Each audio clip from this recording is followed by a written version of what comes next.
Bonjour, bonjour. En fait, aujourd'hui était un autre jour. Nous allons commencer aujourd'hui dans cette vidéo à vous donner les informations, toutes les formations disponibles à l'École nationale supérieure polytechnique de Yaoundé. Je voudrais préciser ici que, en ce qui concerne les formations disponibles à Polytechnique de Yaoundé, on peut classer de façon générale en 3 grands groupes de formation. On a le cycle ingénieur. Et dans le cycle d'ingénieur, on a le sciences et technologies. On a le cursus, on a le sciences et technologies. Et dans ce qu'on appelle sciences et technologies, on va citer les différentes formations disponibles. Et après ça, on a le cycle aussi. Toujours pour le cycle ingénieur, on a art numérique et humanité numérique. Bon, en fait, en ce qui concerne aussi l'autre cursus, le cursus sciences de l'ingénieur. Là, par exemple, ceux-là fréquentent pour obtenir la licence. Après la licence, ils peuvent s'inscrire en master. Après le master, donc, ils peuvent s'inscrire en doctorat. Je précise, pour ceux qui font le cycle ingénieur, c'est normalement pour avoir un diplôme d'ingénieur après 5 ans. Et ça, ce sont ceux qui entrent au niveau bac. Ceux qui entrent au niveau licence, au niveau DEC, ou avec le DUT ou le BTS, normalement, ils doivent faire, ceux qui entrent au niveau DEC doivent faire 3 ans. C'est-à-dire qu'ils entrent en 3e année, ils font 3e, 4e, 5e année. Ils sortent avec le diplôme d'ingénieur. Alors que ceux qui font les sciences de l'ingénieur ne sortent pas avec le diplôme d'ingénieur. Ils sortent avec le diplôme de licence professionnelle. Et après ça, ils peuvent faire master professionnel ou doctorat. Donc voilà, en fait, en ce qui concerne des... Bon, j'ai parlé de 3 grands groupes, mais c'est 2 au total. C'était 2 groupes, parce qu'il y a 2 groupes, dans le cycle ingénieur, il y a 2 sous-groupes. Il y a sciences et technologies, il y a art numérique et humanité numérique. Donc, nous allons entrer en profondeur dans les prochaines vidéos pour vous dire plus clairement en quoi consiste le cycle art numérique et humanité numérique, qu'est-ce qu'ils peuvent faire concrètement, en quoi consiste par exemple le cursus sciences de l'ingénieur, parce qu'il y a beaucoup de gens qui ne comprennent pas. Et je voudrais vous dire de vous méfier de ce qui est écrit sur Internet, parce que j'ai tapé ce matin dans Google. Vous voyez par exemple, Google me dit qu'à Polytechnique de Yaoundé, il y a la formation en mécatronique, c'est faux. Il n'y a pas la formation en mécatronique, c'est à Polytechnique de Douala qu'il y a une formation en mécatronique. À Polytechnique de Yaoundé, il n'y a pas de formation en mécatronique, je précise bien. Il y a 8 génies, en fait en ce qui concerne les sciences et technologies. Il y a 8 génies. Je vais commencer donc immédiatement à les citer. Donc vous avez par exemple une formation en mécanique. Bon, il ne faut pas confondre la mécanique que peut-être les gens font dans les garages et la mécanique ici. La mécanique, de façon générale, il y a les systèmes mécaniques à part. Et puis maintenant, il y a la mécanique, le fonctionnement, par exemple, d'une chose. Donc ne pensez pas que la mécanique, là, c'est le fait de prendre la mécanique auto.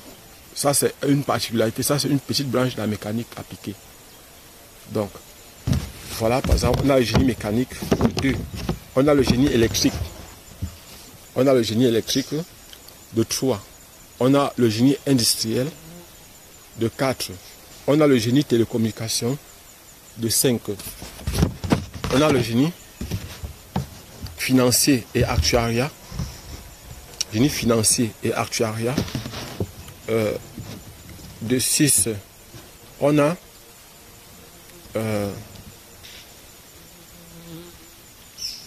génie météorologique. Génie météorologique. Météorologie. Oui, je crois qu'il y a cité combien? 1, 2, 3, 4, 5, 3, 7. Donc, j'ai bien précisé. On a génie mécanique. J'ai oublié. Il y a le génie civil. Il y a aussi le génie civil. Donc il y a en tout au total 8 formations. Je précise bien, je reprends.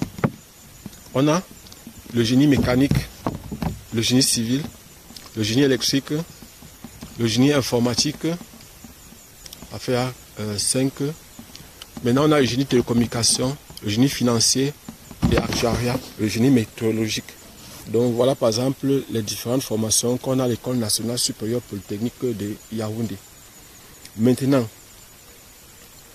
quelles sont les conditions pour y accéder? Pour accéder, on peut accéder de 2 façons. Soit au niveau baccalauréat, vous pouvez faire le concours. niveau bac pour entrer. Et il faut savoir que l'âge limite pour entrer niveau bac, c'est 29 ans pour Polytechnique de Yaoundé. Pour le second cycle, il n'y a pas d'âge. Il n'y a pas d'âge limite pour le second cycle. Donc, pour entrer en troisième année, il n'y a pas d'âge.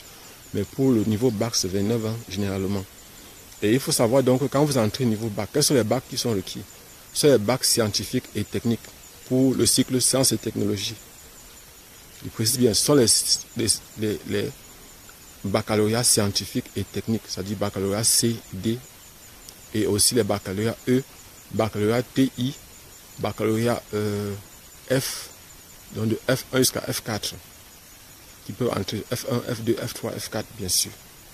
Donc, maintenant, bon, ce qui est sûr, c'est que comme il y a le génie financier et actuariat, ce qui est sûr maintenant, peut-être que ceux du bac G, je ne sais pas si peut-être ceux du bac G pourront faire le concours, parce que ce sont eux qui font les finances. Bac G, c'est gestion, ce sont les gens qui font gestion, comptabilité, les trucs comme ça. Ce sont eux qui font le bac D. En temps normal, avec la nouvelle filière qu'on a créée, il y a de ça, je crois que c'est l'année passée, ou l'année surpassée, quelque chose comme ça. En 2023, je crois, qu'on a créé, par exemple, le génie financier et actuariat.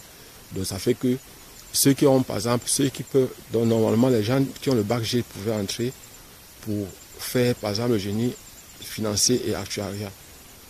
Bon, c'est vrai qu'ils auront tendance à accorder peut-être ça aux gens qui ont fait les sciences économiques, mais il n'y a pas le bac en sciences économiques chez nous.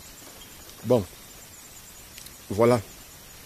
Et maintenant, ceux qui entrent dans le niveau bac, il y a les bacs C, bac D, bac F, et aussi les DCA A-level en sciences, c'est-à-dire ceux qui ont obtenu en mathématiques, en physique, au moins en 3 matières, très souvent, ou bien au moins en 2 matières, en dehors de la religion.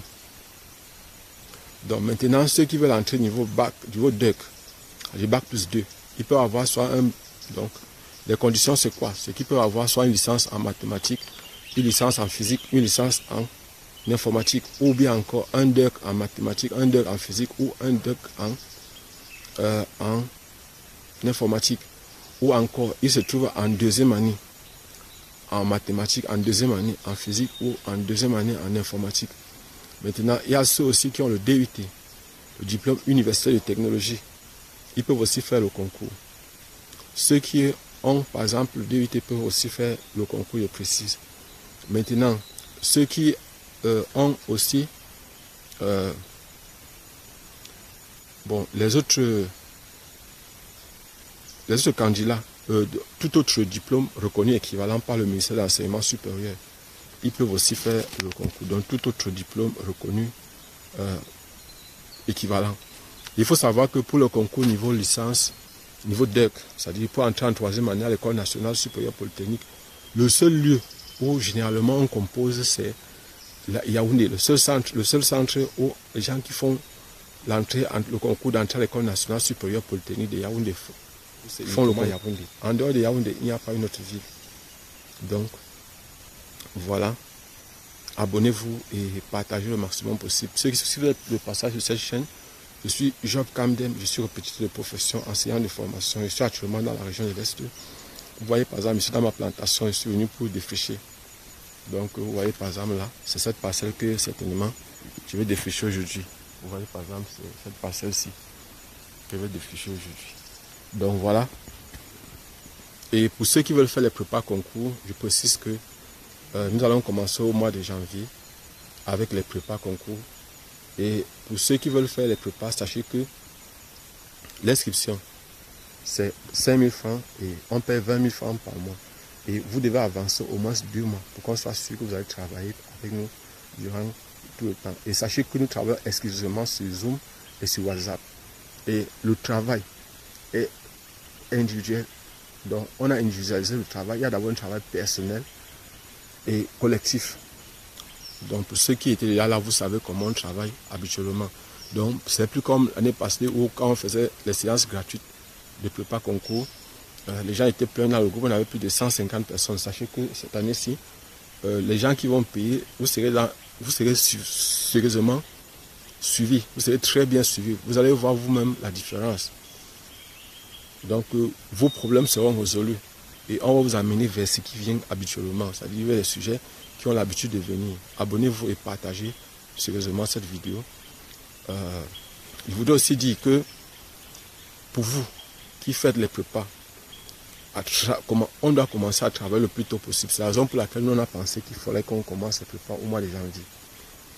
Parce que là, par exemple, on va travailler au moins 3 à 4 fois par semaine. On verra. On va travailler peut-être 3 à 4 fois par semaine. Et là, par exemple, il y a les concours qui sont en train de venir. Par exemple, sachez qu'il y a le concours de l'ESSAL. C'est une école de santé militaire qui se trouve à Lomé au Togo. Il y a le concours, par exemple, donc quand vous réussissez le concours, vous intégrez directement l'armée camerounaise. Et on vous envoie donc au Togo, vous formez pendant la formation totale dure 8 ans. Donc vous avez 7 ans pour faire médecine et vous avez 1 an pour faire le doctorat.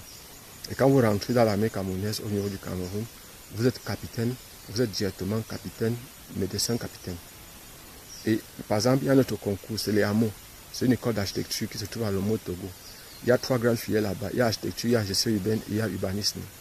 Donc le concours s'est fait souvent, généralement, au mois d'avril.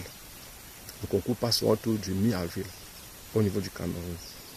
C'est une école de bourse, je précise. Même les salles, c'est une école de bourse. Une autre école de bourse, c'est les hameaux. La SECNA. La SECNA, c'est une école qui forme les personnes qui travaillent dans l'aviation civile. C'est-à-dire, c'est une école qui se trouve à Niamey au Niger. C'est une école qui se trouve à Niamey au Niger.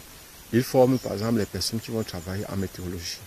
C'est une école de bourse et on peut faire le concours avec le baccalauréat scientifique. Ces personnes ayant les baccalauréats scientifiques sont souvent les plus sollicités. Et tous les 3 concours, c'est le baccalauréat scientifique uniquement. Par exemple, pour les salles, c'est bac C, bac D. Pour, par exemple, les hameaux, c'est bac C, bac D. Pour, par exemple, la SECNA, c'est bac C, bac D. Pour l'ICA, il y a aussi l'Institut sous-régional d'économie appliquée, ICA. Donc, statistiques et d'économie appliquée, ICA. Donc, c'est une école, il y a l'école, c'est l'école au Cameroun, au Sénégal, et en Côte d'Ivoire et dans certains autres pays. Il faut donc savoir que la formation, le concours est souvent lancé autour de février, parfois janvier, parfois mars. Au niveau du Cameroun, pour les concours de l'ICA, il y a 2 étapes. Il y a la présélection, il y a la sélection. Ça, c'est pour les ingénieurs. Maintenant, pour les techniciens, ça se passe en une seule étape. Donc, pour les ingénieurs, il y a 2 étapes. La première étape va souvent 2 épreuves de mathématiques. La deuxième étape, il y a une épreuve de mathématiques, une épreuve de français, culture générale. Donc, voilà, par exemple, pour les concours qui auront lieu avant. Maintenant, il y a le concours de Polytech qui vient, les concours de Polytech de la fac médecine, des facultés de médecine, les concours, par exemple, des sages-femmes, infirmiers diplômés d'État, techniciens médico-sanitaires, les concours d'entrée dans les écoles de médecine, les concours d'entrée dans les ISAB, d'entrée dans les écoles de mine. En fait, on se voit prochainement, Inch'Allah. Il y a beaucoup de choses à nous dire, beaucoup.